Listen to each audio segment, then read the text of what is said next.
Coming up on Mountain News at 6, a 2-year-old is dead after reportedly being shot by another child in Whitley County. And a job fair in Martin County fills the Collier Center as a new business hopes to shine light on the area's workers. Plus, we are trending drier tonight, but more rain chances on the way. Those details coming up as Mountain News at 6 starts now.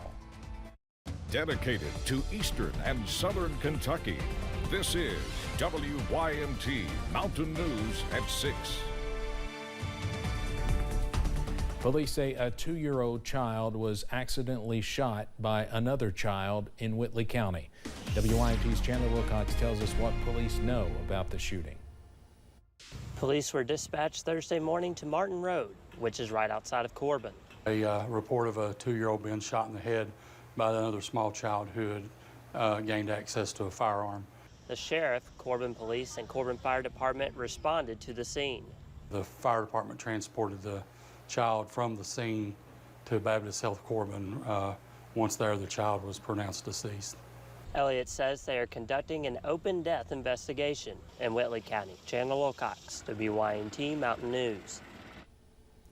The sheriff also says while he is a supporter of the Second Amendment, people should be safer when it comes to where they put their guns.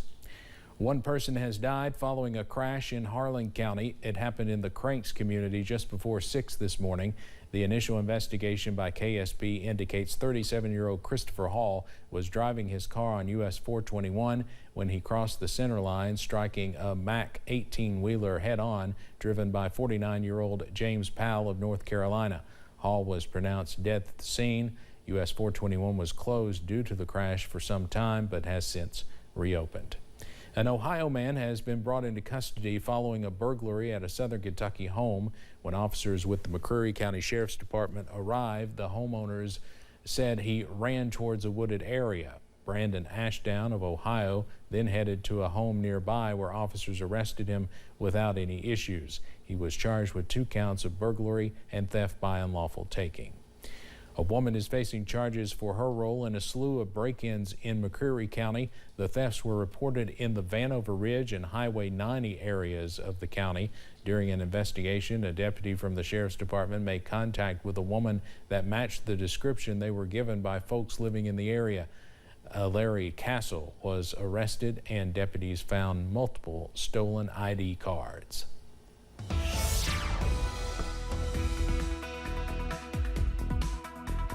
Well, as a cold front moves into the region, we are tracking some showers out there right now. For most of us, though, we are starting to welcome in some drier air, but some of us still watching out for a few heavier downpours. One not too far away from downtown Norton in Wise County, also watching out for a few spotty downpours in southern Perry, also into Letcher County as well. But for most of us, we are dry at this hour. Here's a live look overlooking Triangle Park in downtown Hazard, and that current temperature is not bad, down to 79 degrees over in Perry County right now. Most of us in the upper 70s and lower 80s, 80 for London, 79 for Somerset, and down to 79 also in Harlan and 82 in Manchester. As we get into your Friday, also the weekend, we are watching out for more rain chances out there as moisture does continue, but it's not going to rain 24/7 this weekend, but you may need the umbrella at times. Those temperatures near average, but we are watching out for some 70s as we get into Wednesday and Thursday of next week, and lows possibly back in the 50s. All those details coming up in just a few minutes. Steve? Cameron, thank you. Some folks in Hazard could be in the dark briefly tomorrow morning. AEP Kentucky Power tells WYMT outages will happen sometime between 5:30 and 6 a.m. for businesses along the Hazard Bypass and Hazard High School. That's expected to last for about 15 minutes. Home outages have been planned for around 8 a.m. in the same area. Now, you should have been notified if you are affected. AEP Kentucky Power says these outages are the only ones they have planned. After more than 3 years of work, a partnership in Martin County is providing a little light to the community, or using light to help the community grow.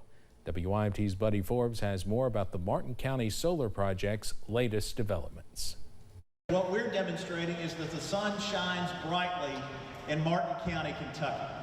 And that's what this is about. When it comes to the recipe for revitalization, a few key ingredients. You have to be able to sell your power, first of all. That's where Toyota comes in. You have to be able to access the grid. That's where Kentucky Power comes in. And you have to have a willing community that's willing to accept the project. You have to have a host community that sees the benefit of these projects. Martin County's solar project is stirring something up for area workers. They see it also as an opportunity, the opportunity for themselves and their families and for their communities, a chance to stay here. Bringing Eastern Kentucky into a new era of energy. The folks of Appalachia have been at the forefront in energy development for our entire history. The project, a partnership between Savion Energy and Edenland Renewables, will develop a solar-powered hub on a reclaimed coal mine in Martin County, establishing an energy source that will soon power some of Toyota's manufacturing needs. It says a lot about the concept of coal to solar. It also says a lot about how eager people are to seize new economy opportunities. And boots will be hitting the ground in just a few weeks as Overland Contracting hosts job fairs to bring in local workers to plant the panels. We're talking about the largest coal to solar project in the United States, potentially. The company expects to post around 40 openings by the end of the month, hoping to create up to 350 construction jobs by February. We're just getting started here in Martin County. Hope is alive. Shining a light on a skilled workforce by soaking up the rays in the region. In Martin County, Buddy Forbes, WYMT Mountain News. Representatives with Overland Contracting say they are looking for all skills and willing to train those with less experience. Find out how to apply on our website. Mountain Comprehensive Care Center has locations throughout the Commonwealth that provide a variety of services to patients. They recently started a partnership with Accelcom. That's a communication solutions provider. The partnership is to improve internet access at their more rural locations. This upgrade will help MCCC to expand their telehealth options for patients. Information Technology Director David Webb says the partnership will expand their reach.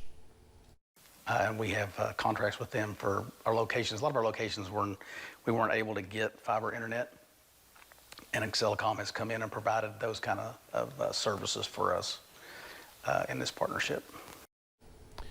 MCCC officials say they hope this encourages more patients to try telehealth. WYMT's Madison Carmouche will have more about the partnership and their expansion of telehealth tonight at 11.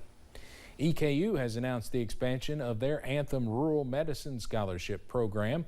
It is the third year the university has worked with Anthem Medicaid to recognize students pursuing careers in healthcare. EKU and Anthem Blue Cross and Blue Shield Medicaid in Kentucky leaders say this scholarship program gives students the chance to pursue their education in healthcare without having to worry about their financial situation. With COVID cases increasing in parts of the Commonwealth, doctors say we should also not overlook flu season. Baptist Health Richmond VP of Clinical Support Kimberly Richards says much like the COVID-19 vaccine, the flu shot should be a high priority for those with underlying health conditions. She also adds last year's flu shot is not guaranteed to protect you this year. The vaccine every year is made specifically for typically the top 3 or 4 virus strains of the flu virus that's floating around. So it's specific for that virus. Most people want to know, why do I have to get it every year? And just like COVID, it does change. Infectious disease specialist Dr. Ferris Cotter says although it's too early to tell the severity of this year's flu season, getting your flu vaccine will help curb a possible triple-demic we may see. A couple of traffic alerts to pass along. Drivers using Kentucky 451 south of Krypton in Perry County need to be ready to use another route on September 13th. The road will be closed during daytime hours through the 14th as they repair a break in the pavement. That will take place between mile points 15.1 and 15.2, about a mile south of Krypton. Drivers can use Kentucky 28, Kentucky 15, Kentucky 80, and Kentucky 2021 as alternative routes. And drivers in the Ricetown area of Owsley County need to make plans for Kentucky 2024 being closed also on the 13th. That road will be closed at mile marker 3.0 for replacement of a drainage pipe. Work will begin at 8:30 in the morning and is expected to be finished at 3 in the afternoon. Well, we are welcoming some drier air into the region by this evening, but it does not last long. Those details coming up after this break. Plus, for years, the Bluegrass Army Depot has been the home to chemical weapons, but now that those have been destroyed, how can the property be repurposed?